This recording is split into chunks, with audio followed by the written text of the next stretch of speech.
بسم اللہ الرحمن الرحیم مولا یا صلی وسلم دائماً ابدا علی حبیبک خیر الخلق کلہم۔ حاضرین و ناظرین کرام، آج ہم حاضر ہیں یہاں پہ یونیورسٹی آف گجرات میں اور شکر گزار ہیں شعبہ علوم اسلامیہ یونیورسٹی آف گجرات کا کہ اسلام اور نوجوان آج یہاں پہ آپ کی خدمت میں پیش کیا جا رہا ہے۔ دنیا بھر میں ARYQ-TV کے ناظرین اس پروگرام کو بہت پسندیدگی سے دیکھتے ہیں اور خاص طور پہ نوجوانوں میں تیزی سے مقبول ہونے والا یہ پروگرام ہے، کیونکہ اس میں ہم ایک طرف تو رہنمائی اور دوسری طرف ان کے سوالات کو ایڈریس کر رہے ہیں، اور یہ بہت امپورٹنٹ ہوتا ہے کہ آپ صرف گفتگو نہ کریں بلکہ آپ کے ذہنوں میں جو پیدا ہونے والے سوالات ہیں ان کو بھی ایڈریس کیا جا سکے۔ اور اس پروگرام کے ذریعے آپ کے سوالات، اور جیسا میں نے پہلے بھی کسی پروگرام میں ذکر کیا کہ سوال ایک شخص کا ہوتا ہے لیکن وہ کئی ذہنوں میں ہوتا ہے۔ آپ چونکہ یہاں پر موجود ہیں اور آپ کو یہ سہولت حاصل ہے کہ آپ براہ راست اس پروگرام میں سوال کر کے ہمارے جو اسکالرز تشریف فرما ہیں ان سے اس کا جواب لے سکتے ہیں، لیکن یہ دنیا بھر میں موجود ہمارے ناظرین اس سے استفادہ بھی کرتے ہیں اور وہ سوال ان کے لیے بھی کہیں نہ کہیں رہنمائی کا سبب بنتا ہے۔ حضرت خواجہ غریب نواز رحمۃ اللہ علیہ کے عرس مبارک کے حوالے سے یہ خصوصی نشست خاص طور پہ اولیاء کرام کے حوالے سے، تصوف کے حوالے سے، روحانیت کے حوالے سے، اور اس میں ہمارے ذہنوں میں جو ابہامات ہیں اور خصوصاً ہماری نوجوان نسل کے ذہنوں میں جو سوالات ہیں ان کو ایڈریس کرنے کے لیے اس پروگرام میں ہمارے اسکالرز موجود ہوتے ہیں۔ حضرت خواجہ معین الدین چشتی اجمیری رحمۃ اللہ علیہ کے ایک قول کے ساتھ میں دعوت گفتگو دیتا ہوں، اور یہ بہت معروف قول ہے جو حضرت خواجہ غریب نواز رحمۃ اللہ علیہ کی تعلیمات سے، ان کے افکار سے متعلق ہیں، ان سے اکتساب فیض کرتے رہتے ہیں۔ وہ یقیناً اس قول سے بخوبی آگاہ ہوں گے۔ آپ نے فرمایا کہ جس شخص میں یہ 3 خصلتیں جمع ہو جائیں تو اس کو یوں سمجھنا چاہیے کہ حقیقت میں خدا اسے دوست رکھتا ہے۔ 3 خصلتوں کا پیدا ہونا خود بخود وہ یہ سمجھے کہ اللہ تعالیٰ اس کو دوست رکھتا ہے۔ سب سے پہلی چیز آپ نے فرمایا کہ اس کے اندر دریا جیسی سخاوت ہونی چاہیے۔ دریا جب بہتا ہے، جب دریا چلتا ہے تو وہ اپنے اور پرائے کی تمیز نہیں رکھتا، وہ زمین کو سیراب کرتا چلا جاتا ہے، اور جہاں جہاں سے گزرتا ہے وہاں سیرابی اور شادابی ہوتی چلی جاتی ہے۔ دوسرا آپ نے فرمایا کہ اس کے اندر آفتاب جیسی شفقت ہونی چاہیے، یعنی اللہ کا جو محبوب بننا چاہتا ہے اور بلکہ ان امور کے کرنے کی وجہ سے، ان امور کو اپنانے کی وجہ سے وہ یہ سمجھ لے کہ اللہ اس کو دوست رکھتا ہے۔ دوسرا آپ نے فرمایا کہ اس کے اندر آفتاب جیسی شفقت، آفتاب بھی جب روشنی دیتا ہے تو اس کے اندر بھی اپنے اور پرائے کی کوئی تمیز نہیں ہوتی۔ وہ روشنی، وہ تپش جو انسان کی ضرورت ہے وہ ہر ایک کے ہاں ایک جیسی پہنچتی ہے، تو انسان کے اندر جب شفقت ایسی آ جاتی ہے تو وہ سمجھے کہ اللہ نے اس کو اپنا دوست بنا لیا ہے۔ اور تیسرا آپ نے فرمایا کہ زمین جیسی تواضع اگر آپ کے اندر پیدا ہو گئی ہے، جس طرح زمین تواضع رکھتی ہے، وہ ہر چلنے والے کے لیے اپنا دامن بچھائے رکھتی ہے، وہ کسی سے اپنا دامن کھینچتی نہیں ہے۔ جب اتنی تواضع انسان کے اندر پیدا ہو جائے کہ وہ سب کو اپنے لیے قابل قبول بنا لے، سب کو اپنے لیے محبت کا مرکز و محور بنا لے، تو پھر وہ سمجھ لے کہ اللہ اس کو دوست رکھتا ہے۔ اسلام اور نوجوان میں ہم افکار اولیاء کرام خصوصاً تصوف کے حوالے سے، روحانیت کے حوالے سے گفتگو کرتے ہیں، اور آج ہماری خوش قسمتی ہے کہ آج ہمارے ساتھ ہمارے بہت ہی محترم جن سے ہم ہمیشہ سیکھتے ہیں اور ہماری ARYQ-TV کے ناظرین ان سے بخوبی آگاہ ہیں، ہمارے پاس اسٹوڈیوز تشریف لاتے ہیں، اور آج انہوں نے اپنے پاس طلب فرمایا ہے، اور شکر گزار ہیں ان کے بھی اور پورے شعبہ علوم اسلامیہ یونیورسٹی آف گجرات کے کہ انہوں نے اس نشست کا، اسلام اور نوجوان کا یہاں پر اہتمام کیا۔ جناب doctor Syed Hamid Farooq Bukhari, head of department شعبہ علوم اسلامیہ یونیورسٹی آف گجرات، ان سے میں گزارش کرتا ہوں کہ آپ تشریف لائیے اور آج کے اس پروگرام میں اسلام کا تصور تقویٰ، یہ بہت امپورٹنٹ موضوع ہے۔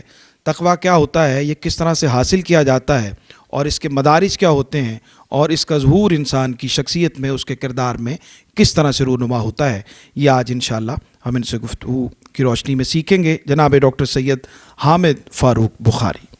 الحمدللہ رب العالمین والصلاة والسلام علی سید الانبیاء والمرسلین والعاقبۃ للمتقین اما بعد فاعوذ باللہ من الشیطان الرجیم بسم اللہ الرحمن الرحیم ان المتقین فی جنات وعیون آخذین ما آتاہم ربہم انہم کانوا قبل ذالک محسنین صدق اللہ العظیم۔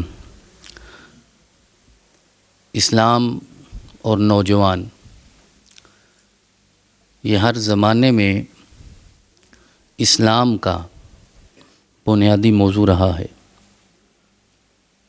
حضرت سیدنا یوسف علیہ السلام کے زمانے سے لے کر آج تک یا اصحاب کہف سے لے کر آج تک کوئی بھی وقت، زمانہ، ساعت، لمحہ ایسا نہیں گزرا کہ جس میں نوجوان اسلام کی یا اہل اسلام کی ضرورت نہیں رہے۔ آپ کی تعلیم، آپ کی تربیت، آپ کا تزکیہ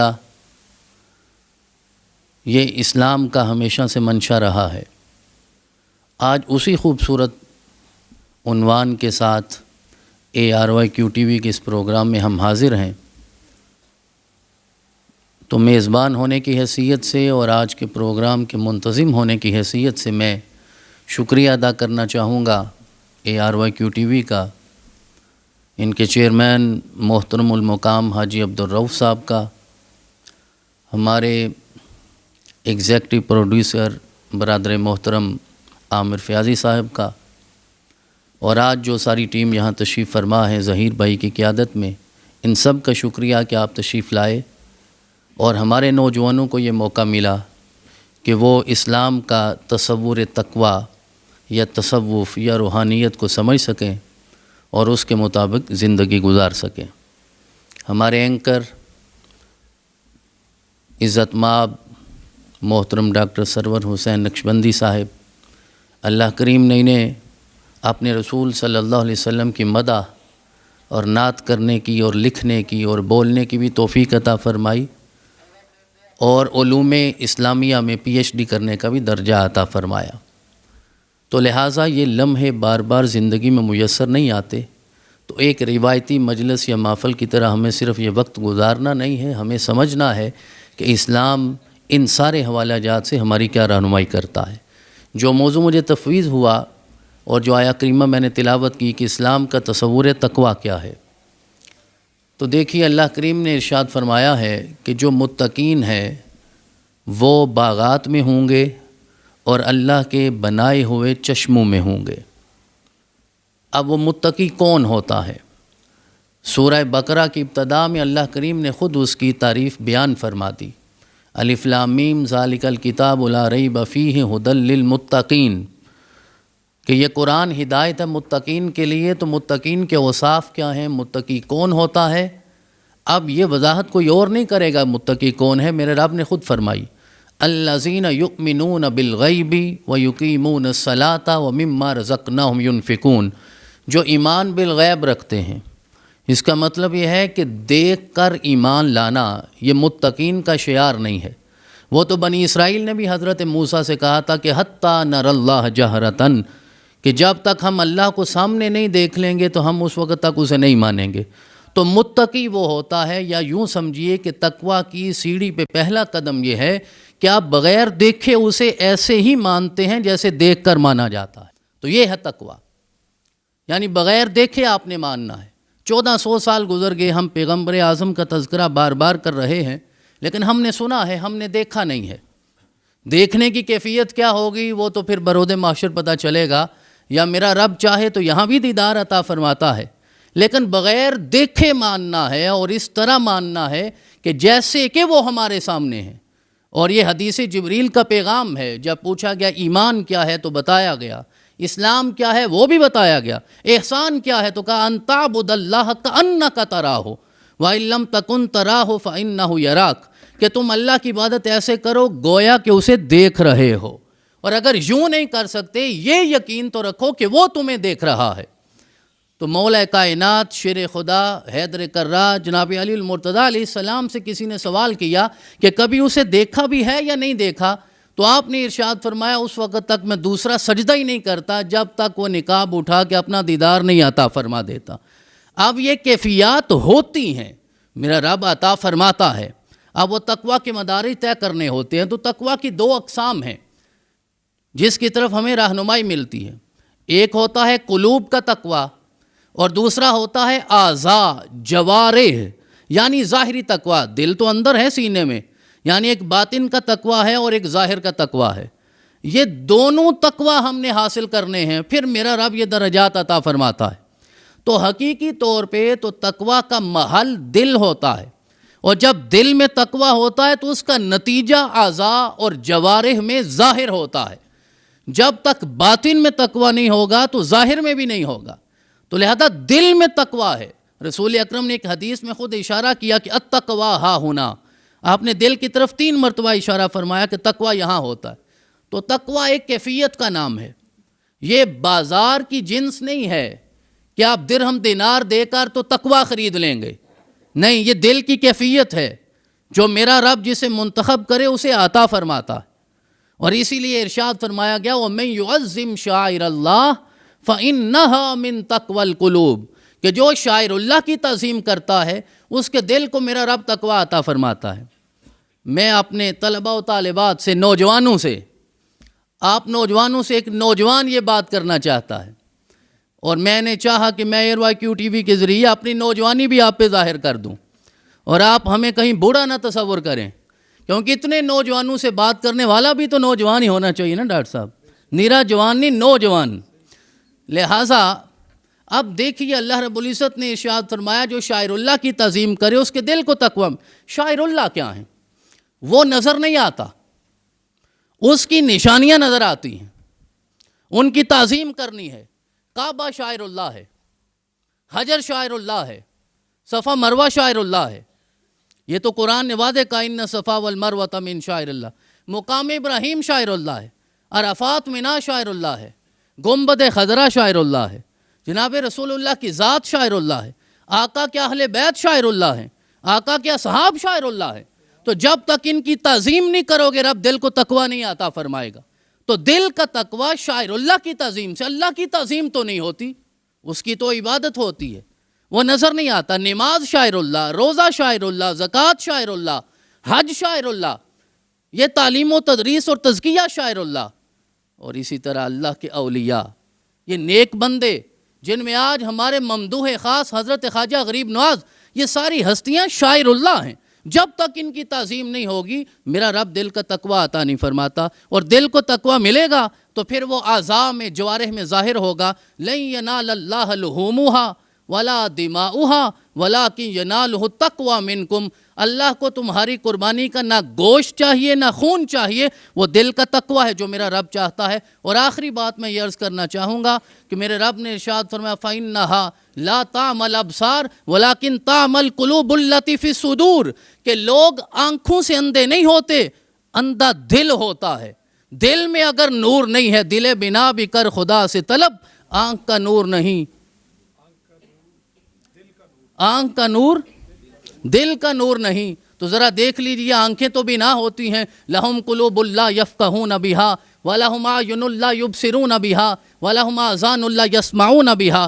تو یہ بصیرت کا یا نور کا تعلق انسان کے دل کے ساتھ ہے، تو تقویٰ بھی یہیں ہوتا ہے۔ تو جب یہاں تقویٰ ہوگا پھر وہ اعضاء میں، جوارح میں بھی ہمیں نظر آئے گا۔ تو لہذا اسلام کی تعلیمات یہ ہیں کہ ایسا بندہ مومن ہو جو تقویٰ شیار ہو، تاکہ دنیا میں بھی کامیاب ہو جائے اور حشر میں بھی کامیاب ہو جائے۔ بہت خوبصورت گفتگو تھی، اور یہ موضوع بہت بڑا ہے۔ تقویٰ کے حوالے سے اس کی جتنی ڈائمنشنز ہیں، جتنے اس کے زاویے ہیں، جتنے اس کے پہلو ہیں، ان سب پر بات کرنے کے لیے بہت سا وقت چاہیے۔ تو میں ڈاکٹر صاحب سے گزارش کروں گا کہ انشاءاللہ کسی اور نشست میں اس کو کنٹینیو کریں۔ آج کی جو گفتگو ہوئی ہے اس کی روشنی میں آپ سب سے گزارش ہے کہ کوئی نہ کوئی سوال جو ہے وہ ضرور آپ کی طرف سے آنا چاہیے، تاکہ اس کی روشنی میں مزید اس کے پہلو جو ہیں وہ سامنے آ سکتے ہیں۔ جی السلام علیکم ورحمۃ اللہ۔ سر میرا سوال ہے، جو اولیاء کرام کی تعلیمات ہیں ان سے مراد ان کی اپنی ذاتی تعلیمات ہیں یا اللہ اور اس کے رسول کی تعلیمات کو ہی اولیاء کرام کی تعلیمات کہا جاتا ہے؟ معزز سامعین و سامعات، یہی تو شبہ ہے جسے ہم نے دور کرنا ہے۔ ولی کی اپنی کوئی تعلیم نہیں ہوتی، حتیٰ کہ نبی کی اپنی کوئی تعلیم نہیں ہے. جو میرا رب انہیں عطا فرماتا ہے وہی ہوتا ہے. حضرت نوح علیہ السلام، حضرت ہود علیہ السلام، حضرت صالح علیہ السلام، حضرت لوط علیہ السلام، حضرت شعیب علیہ السلام، ان کے علاوہ سارے انبیاء کرام، انہوں نے آ کے یہی بتایا انی لکم رسول امین فاتقوا اللہ واطیعون، کہ تقوی اللہ کا ہے، اطاعت ہماری ہے. اس کا مطلب یہ ہے کہ وہ وہی کلام کرتے ہیں جو میرا رب عطا فرماتا ہے. تو اللہ کریم نے جو تعلیمات بخشی ہیں وہ قرآن ہے، جو رسول اکرم نے عطا فرمایا وہ حدیث ہے. تو اولیاء کرام کا درجہ یہی ہوتا ہے کہ وہ قرآن پہ بھی عمل کرنے والے ہوتے ہیں، احادیث پہ بھی عمل کرنے والے ہوتے ہیں. تو لہذا کوئی ولی ایسا نہیں ہوتا کہ جو قرآن و حدیث سے ہٹ کر کوئی تعلیم دیتا ہو یا اپنی ذات کی طرف توجہ دلاتا ہو. کوئی ولی ایسا نہیں ہے کہ جو اللہ کے بندوں کو اپنے قریب لا کر اپنا بندہ بنانا چاہتا ہو اور نعوذ باللہ خود معبود بننا چاہتا ہو، اپنا عابد بنانا چاہتا ہو. یہی تو غلط فہمی ہے جسے دور کرنا ہے. یہ صالحین نے، اولیاء اللہ نے، اللہ کے نیک بندوں نے زندگی اللہ کی رضا کے مطابق گزار کر، اور ان کی تعلیم یہی ہے کہ کنتم خیر امت اخرجت للناس تأمرون بالمعروف وتنہون عن المنکر. تو یہ ساری زندگی امر بالمعروف کرتے ہیں، نہی عن المنکر کرتے ہیں. خطیب بھی یہی کرتا ہے، واعظ بھی یہی کرتا ہے، استاد بھی یہی کرتا ہے، ناصح بھی یہی کرتا ہے، ولی بھی یہی کرتا ہے. لیکن ولی صرف زبان سے نہیں کرتا، وہ اپنے عمل سے کرتا ہے.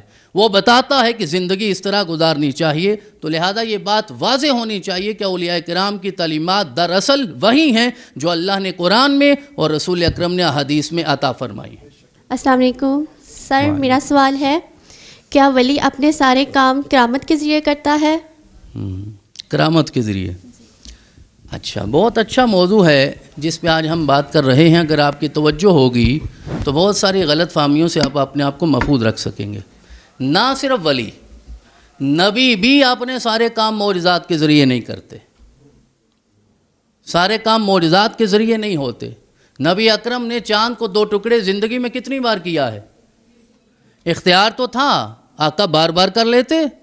بدر میں کیوں نہیں آقا نے معجزہ دکھایا؟ احد میں کیوں نہیں معجزہ ہوا؟ خیبر میں کیوں نہیں ہوا؟ خندق میں کیوں نہیں ہوا؟ یہ معجزات میرا رب جب چاہے تائید اور نصرت کے لیے عطا ضرور فرماتا ہے، لیکن نبی کی ساری زندگی معجزات پہ نہیں ہوتی. تو جب نبی کی ساری زندگی معجزات پہ نہیں ہے تو پھر ولی کی ساری زندگی کرامات پہ کیسے ہو سکتی ہے؟ کرامت برحق ہے، جس طرح معجزہ برحق ہے، لیکن کرامت کسی ولی کی شان یا مقام نہیں ہوتا.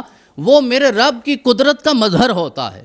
میرا رب قدرت عطا فرماتا ہے. حدیث قدسی ہے، آقا کریم نے ارشاد فرمایا، میرے رب کا اعلان ہے کہ جب کوئی بندہ نوافل کی کثرت سے میرا قریب ہو جاتا ہے، پھر وہ کیفیت آتی ہے، میں اس کے کان بن جاتا ہوں، میں اس کے ہاتھ بن جاتا ہوں، میں اس کی زبان بن جاتا ہوں.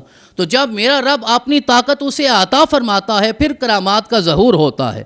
اور دوسری بات یہ ہے کہ کسی کو ولی ماننے کے لیے اس کی ذات سے کرامت کا صدور یہ لازم نہیں ہے کہ ولی وہی ہوگا جو کرامت دکھائے گا.